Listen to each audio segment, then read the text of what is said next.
selamat pagi adik-adik. Jumpa lagi dengan Ibu Ruth. Kita bersyukur kita bisa ketemu kembali ya. Nah, Kak Ruth juga mau ucapkan selamat hari Natal buat kita semua ya. Adik-adik tetap sehat, semangat ya. Kita siapkan hati kita untuk memuji Tuhan. Terlebih dahulu kita mau berdoa. Mari kita satu dalam doa. Bapa kami dalam surga, terima kasih Tuhan. Kami bersyukur kalau pagi ini kami boleh bertemu kembali untuk memuji dan memuliakan nama Tuhan. Terima kasih ya Bapa, kami menyerahkan ibadah kami pada pagi hari ini Tuhan, dari awal, pertengahan hingga akhirnya ke dalam tangan kasih Tuhan. Di dalam nama Tuhan Yesus kami berdoa dan mengucap syukur. Haleluya, amin. Ya adik-adik, Ibu Ruth mau ngajak kita semua untuk mau nyanyikan satu pujian hatiku penuh dengan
mendengarkan firman Tuhan. Namun sebelumnya kita menaikkan satu pujian. Yesus sayang padaku. Ayo siapkan hati kita semua untuk menerima firman Tuhan.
Sebelum mendengarkan firman Tuhan, yuk kita memberikan persembahan terlebih dahulu. Persembahan adik-adik bisa dikirimkan ke rekening karya yang ada di layar atau bisa disampaikan lewat Ibu Ruth di gereja. Terima kasih, Tuhan memberkati. Shalom adik-adik, selamat hari Minggu, selamat beribadah. Kita mau mulai ibadah kita pada hari ini.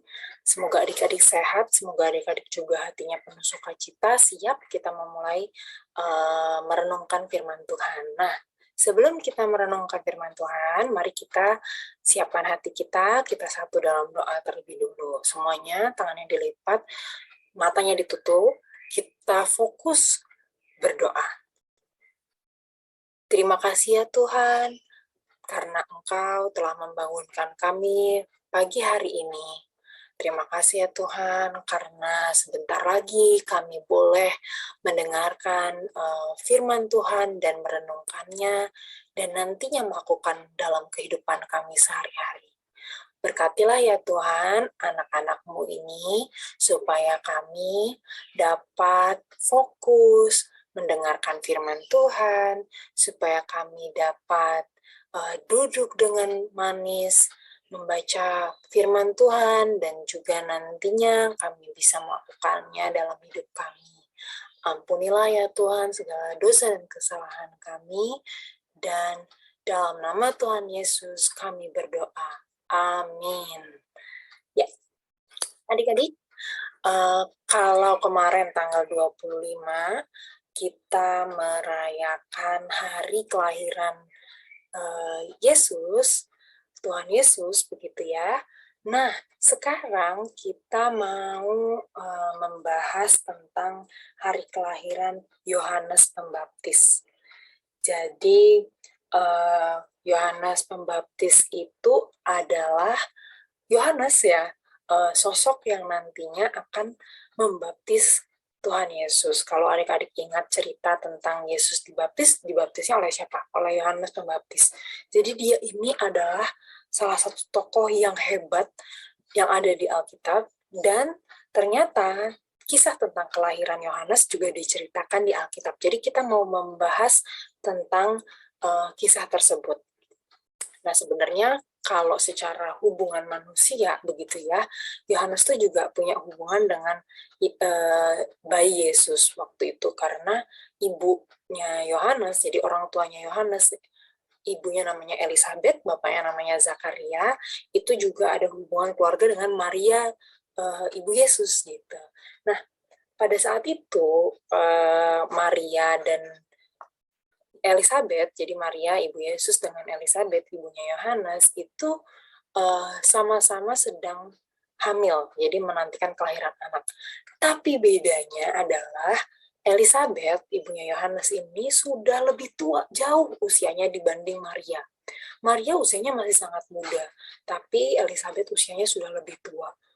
Nah, Elisabeth dan Zakaria, bapaknya Yohanes, itu lama menanti punya anak, sampai usianya sudah sangat sudah lebih tua jauh ya daripada Maria, baru si Elisabeth ini hamil dan melahirkan anak, yang mana itu suatu hal yang juga sebuah keajaiban gitu, karena sulit bagi orang yang usianya sudah lebih tua untuk punya anak, tapi ternyata itu mungkin terjadi. Nah, kita akan lihat seperti apa sih kisah dari kelahiran Yohanes Pembaptis. Nah, ini ya. Ini. Jadi sebelum kisah ini kita bahas, Mbak Nika mau tanya, kalau ada orang yang melahirkan, siapapun itu ya, misalnya yang melahirkan itu adalah orang tua adik-adik melahirkan adik, atau saudara gitu ya, atau tante yang melahirkan sepupu begitu, atau tetangga ada yang melahirkan. Bagaimana kira-kira orang di sekitar suasana kelahiran itu? Bahagia kan? Sukacita? Pasti happy begitu ya, melihat ada bayi baru lahir gitu ya. Bahkan sekarang kalau kita nonton di YouTube gitu ya, atau di TV, lihat artis yang melahirkan aja semua orang ikutan seneng gitu, ikutan berbahagia, ikutan selamat ya atas kelahiran anaknya gitu. Begitu juga pada saat adik-adik dulu dilahirkan. Orang tua adik-adik bahagia, senang, sukacita, penuh rasa syukur karena Tuhan memberikan anak, dan juga orang-orang di sekitar, nggak hanya orang tua, orang-orang di sekitar, tetangga, saudara, orang-orang yang kenal dengan orang tua adik-adik pasti juga ikutan berbahagia melihat kelahiran adik-adik. Nah, sama juga dengan Yohanes. Pada saat dia dilahirkan ke dunia, semua orang di sekitarnya berbahagia. Ini contoh gambarnya ya, kira-kira orang-orang pada tepuk tangan, yeay, akhirnya Zakaria dan Elizabeth, ayah dan ibunya Yohanes, bisa punya anak gitu. Apalagi ini anak yang dinanti-nanti dengan sangat lama. Nah, kita akan membaca Alkitab dari Lukas 1 ayat 57 sampai 66. Mbak Nika akan tampilkan di layar. Tapi kalau adik-adik mau membaca dari Alkitabnya masing-masing juga boleh banget. Nanti adik-adik bisa lihat di situ ada kisah tentang Yohanes Pembaptis. Bahkan sebelum itu ada kisah tentang bagaimana Zakaria ketemu dengan malaikat Tuhan. Nah, seru banget. Jadi kalau adik-adik mau baca, ambil Alkitabnya, baca dari Alkitab. Nah, tapi sekarang kita secara khusus akan membuka Lukas 1 ayat 57 sampai 66 ya. Lukas 1 ayat 57 sampai 66. Oke, lanjut ya. Nah, sekarang kita baca dari Lukas 1 ayat 57. Kemudian genaplah bulannya bagi Elizabeth untuk bersalin, dan ia pun melahirkan seorang anak laki-laki. Nah, berapa lama seorang ibu itu mengandung anak? 9 bulan ya. Jadi selama 9 bulan Elizabeth itu mengandung Yohanes, kemudian ia melahirkan setelah 9 bulan. Kira-kira 9 bulan ya, ada yang hampir 10 bulan gitu juga, tapi hitungannya 9 bulan. Nah, dia melahirkan ini bukan proses yang mudah, karena kalau adik-adik lihat nih, gambarnya ya, contohnya nih, wajahnya tuh sudah mulai berkerut-kerut, karena Elizabeth itu bukan lagi orang yang masih muda, bukan lagi seorang gadis yang masih muda, tapi sudah menikah lama dengan Zakaria, lama belum punya anak. Nah, suatu ketika sebelum akhirnya dia bisa punya anak, suatu ketika Zakaria ini dapat tugas, dia sebagai seorang imam, Zakaria itu seorang imam, dapat tugas menaruh kemenyan di dalam bait Allah, menaruh persembahan begitu ya di dalam bait Allah. Pada saat dia masuk dalam bait Allah, zaman dulu hanya imam yang boleh masuk ke dalam bait Allah. Nah, pada saat Zakaria sebagai imam masuk ke bait Allah, dia ketemu dengan malaikat Tuhan yang memberikan pesan bahwa Zakaria, kamu dan istrimu Elizabeth akan punya anak. Kamu dan istrimu Elizabeth akan punya anak. Nanti kamu keluar dari sini, kamu akan mendapat kabar bahwa Elizabeth itu sedang mengandung seorang anak. Dan di situ Zakaria tuh sempat nggak percaya. Masa sih orang udah tua gini, udah lama kita juga udah pasrah, udah ikhlas kalau nggak punya anak gitu. Tapi kok malaikat Tuhan ini bilang bahwa aku akan punya anak dan Elizabeth akan mengandung. Serius gitu ya, kalau orang zaman sekarang gitu, kira-kira Zakaria akan bilang seperti itu. Nah, karena ketidakpercayaan Zakaria itu, jadi Zakaria sempat meragukan gitu ya, apakah benar atau enggak berita ini. Karena dia sempat meragukan, dia akhirnya Tuhan buat bisu. Entah sampai kapan, tapi kalau dalam kisah itu ya nanti sampai kamu beneran melihat gitu ya, Elizabeth melahirkan, baru kamu bisa berbicara lagi, tapi sampai nanti kamu akan bisu gitu, karena kamu sempat nggak percaya, supaya kamu nggak bisa menceritakan atau mungkin ya supaya tidak bisa jadi menyombongkan gitu bahwa Tuhan sudah mengatakan hal-hal tersebut, hal-hal yang hebat itu gitu. Akhirnya Tuhan buat bisu sampai tadi di gambar tadi ya, kita lihat lagi nih, sampai kelahiran ini Zakaria tuh masih bisu karena itu tadi tidak mempercayai bahwa Tuhan bisa memberikan anak kepadanya meskipun usianya sudah tua. Nah, ini gambarnya Elizabeth bersama tetangga-tetangganya. Ketika tetangga-tetangganya serta sanak saudaranya mendengar bahwa Tuhan telah menunjukkan rahmat-Nya yang begitu besar kepadanya, bersukacitalah mereka bersama-sama dengan dia. Gitu. Jadi sekali lagi semua orang bahagia dan gembira karena Elizabeth yang sudah lama menantikan anak akhirnya bisa hamil dan melahirkan. Nah, ini ya, orang-orang berkumpul. Datanglah mereka pada hari yang ke-8 untuk menyunatkan anak itu, dan mereka hendak menamai dia Zakaria menurut nama bapaknya. Tetapi ibunya berkata, jangan, ia harus dinamai Yohanes. Gitu. Jadi, budaya di sana, di Yahudi zaman itu ya, di Israel zaman itu, pada hari yang ke-8 anak bayinya itu harus disunatkan, anak bayi laki-laki itu disunatkan. Sebenarnya ini juga sebuah perayaan begitu ya, perayaan ya sudah lahir dan setelah 8 hari anaknya tumbuh dengan sehat begitu. Nah, keluarganya datang, tetangganya datang, semua orang di sekitar situ juga datang untuk merayakan hari itu gitu. Terus biasanya di budaya mereka juga nama anak itu baru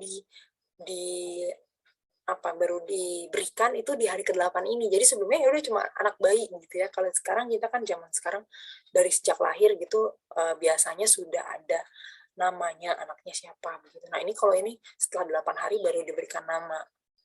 Begitu. Budaya lainnya lagi. Tadi udah ada 2 budaya ya. Budaya yang ketiga adalah nama anak laki-laki pertama itu sama dengan nama bapaknya. Gitu, atau nama kakeknya begitu ya. Jadi pokoknya nama saudara mereka gitu. Kalau nama bapaknya lebih bagus karena berarti kehormatan gitu, kehormatan sebuah kehormatan gitu ya, punya nama anak laki-laki pertamanya itu dinamain nama bapaknya.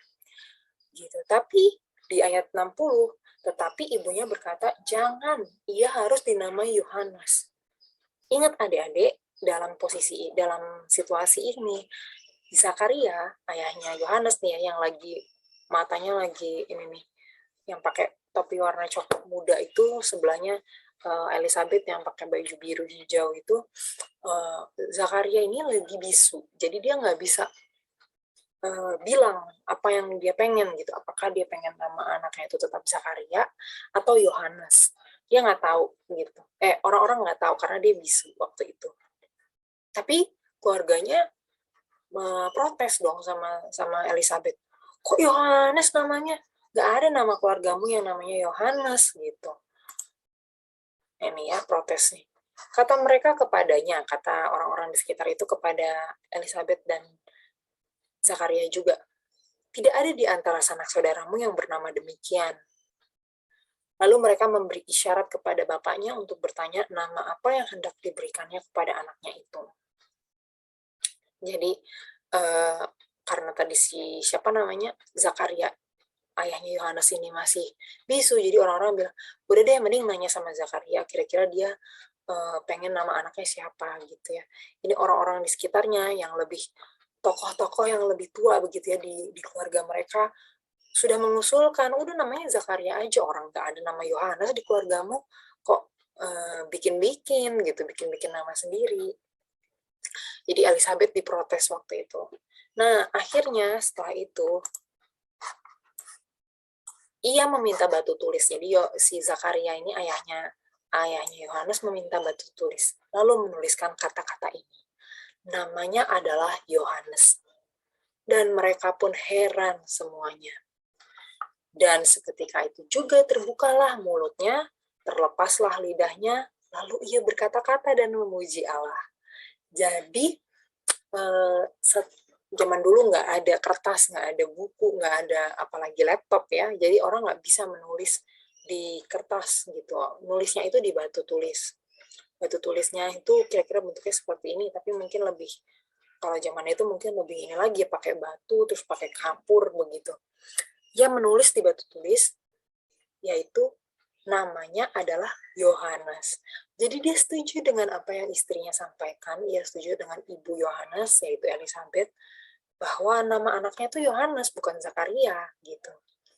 Dan semua orang yang ada di situ jadi heran, karena ternyata benar mereka ini sama-sama sepakat namanya Yohanes. Itu juga yang mungkin Tuhan ingin sampaikan kepada Zakaria, anakmu nanti namain Yohanes ya. Dan Zakaria dan Elizabeth menurut gitu ya, nurut sama Tuhan, apa yang Tuhan perintahkan mereka turuti. Walaupun orang-orang di sekitarnya udah terkesan maksa gitu ya, namanya Zakaria bukan Yohanes gitu, tapi mereka turut dengan perintah Tuhan, mereka menamai anak itu Yohanes. Dan setelah Zakaria menuruti perintah Tuhan, seketika itu juga terbuka mulutnya dan terlepaslah lidahnya, lalu ia berkata-kata dan memuji Allah. Jadi sudah nggak bisu lagi. Maka ketakutanlah semua orang yang tinggal di sekitarnya, dan segala peristiwa itu menjadi buah tutur di seluruh pegunungan Yudea. Dan semua orang yang mendengarnya merenungkannya dan berkata, menjadi apakah anak ini nanti, sebab tangan Tuhan menyertai dia. Jadi semua orang heran dan kagum. Wow, ini anak memberikan sebuah keajaiban gitu ya. Jadi namanya Yohanes sangat beda dengan kebiasaan pada zaman itu yang memberi nama anak sama dengan nama ayahnya, beda. Dan pada saat dinamakan Yohanes, bapaknya jadi bisa berbicara lagi, jadi tidak bisu lagi. Jadi anak ini membawa banyak keajaiban. Nantinya kalau adik-adik baca Alkitab, ikutin satu persatu ayatnya, nantinya adik-adik akan membaca kisah tentang Yohanes membaptis Yesus. Hanya Yohanes pembaptis yang bisa membaptis Yesus. Dan itu ada kisahnya begitu ya. Begitu adik-adik. Jadi dari kisah ini kita mau belajar satu hal, yaitu menuruti perintah Tuhan akan memberikan kita kedamaian, dan Tuhan akan memberikan kita apa yang kita inginkan kalau kita menuruti apa perintah Tuhan. Tapi terlebih dari itu, kalaupun sampai sekarang kita belum dapat apa yang kita inginkan, Tuhan akan memberikan hati kita kedamaian, hati kita sukacita dalam kita menjalani hidup. Suatu saat nanti, kalau ada dewasa dan punya suatu keinginan, adik-adik ingat kisah ini. Kisah tentang kelahiran Yohanes Pembaptis yang ditunggu-tunggu lama oleh orang tuanya. Adik-adik ingat bahwa nggak selalu Tuhan berikan sesuatu kepada kita langsung hari ini juga. Apa yang kita minta langsung dapat hari ini juga, nggak selalu. Bisa jadi kita mintanya sekarang, Tuhan kasih masih bertahun-tahun yang akan datang. Tapi nggak masalah, karena kita percaya bahwa Tuhan Yesus itu tahu apa yang terbaik untuk kita. Tuhan Yesus tahu apa yang terbaik untuk Zakaria dan Elizabeth, orang tuanya Yohanes. Tuhan Yesus tahu bahwa mereka menikah lama baru punya anak, nggak menikah cepat langsung punya anak gitu, enggak. Tapi itu mungkin yang terbaik untuk mereka, sehingga mereka bisa menyaksikan kasih Tuhan dalam hidup mereka kepada orang-orang di sekitarnya. Begitu juga dengan adik-adik.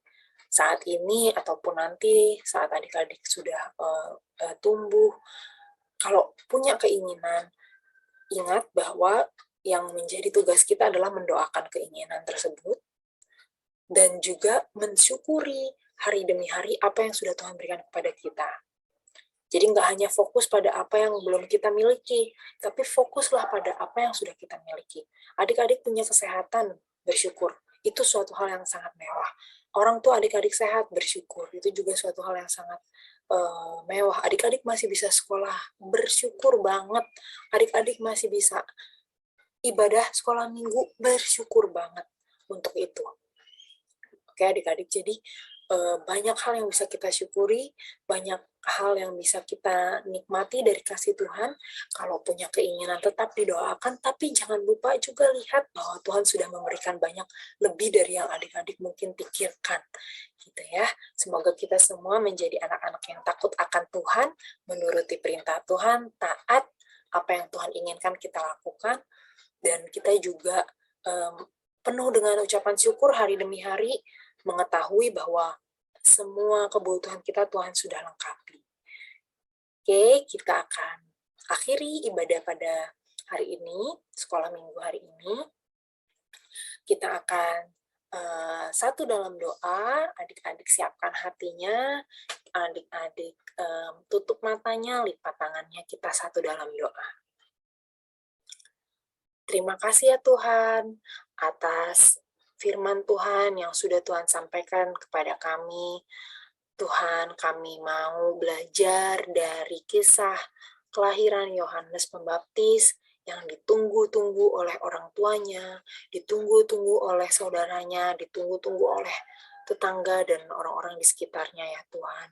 Kami mau belajar bahwa kelahiran Yohanes Pembaptis yang begitu hebat ini tidak akan terjadi tanpa ketaatan yang dimiliki oleh Zakaria dan Elisabeth, orang tua Yohanes. Kami mau belajar menjadi anak-anak Tuhan yang taat, yang menuruti perintah Tuhan, yang menuruti orang tua, dan juga melakukan hal-hal yang baik, berdoa, rajin membaca Alkitab, dan mensyukuri apa yang menjadi berkat Tuhan dalam hidup kami. Jika kami punya keinginan-keinginan ya Tuhan, Tuhan yang paling tahu apa yang menjadi keinginan kami percaya Tuhan akan mewujudkan keinginan tersebut jika itu sesuai dengan kehendak Tuhan dan tepat pada waktunya nanti. Terima kasih ya Tuhan, ampunilah segala dosa dan kesalahan kami, berkatilah ya Tuhan kami anak-anak Komisi Anak di GKMI Bukit Hermon satu persatu. Tuhan hadir di tengah-tengah keluarga kami, Tuhan berikan kami kesehatan, kerukunan, sukacita, damai sejahtera di momen-momen Natal dan akhir tahun ini. Terima kasih ya Tuhan, juga berkati orang tua kami, pekerjaan mereka, biarlah Tuhan juga yang berikan kesuksesan dalam pekerjaan mereka, juga sukacita dalam hati mereka ya Tuhan. Jikalau orang tua kami ada yang sedang mengalami hal-hal yang berat yang kami bahkan tidak tahu ya Tuhan, tapi Tuhan yang tahu, Tuhan yang akan hadir dalam hidup mereka, hati mereka, Tuhan yang menguatkan dan memberi semangat, sama seperti Tuhan juga memberikan semangat kepada kami anak-anak di Komisi Anak ini ya Tuhan. Dalam kami sekolah, dalam kami berteman, dalam kami membantu orang tua dan kakak dan adik kami di rumah ya Tuhan. Terima kasih Tuhan Yesus, sebentar lagi kami akan melanjutkan kegiatan kami, biarlah Tuhan yang memberikan kami penyertaan dan berkat selalu. Dalam nama Tuhan Yesus kami berdoa. Amin. Amin. Selamat hari Minggu adik-adik. Tuhan memberkati.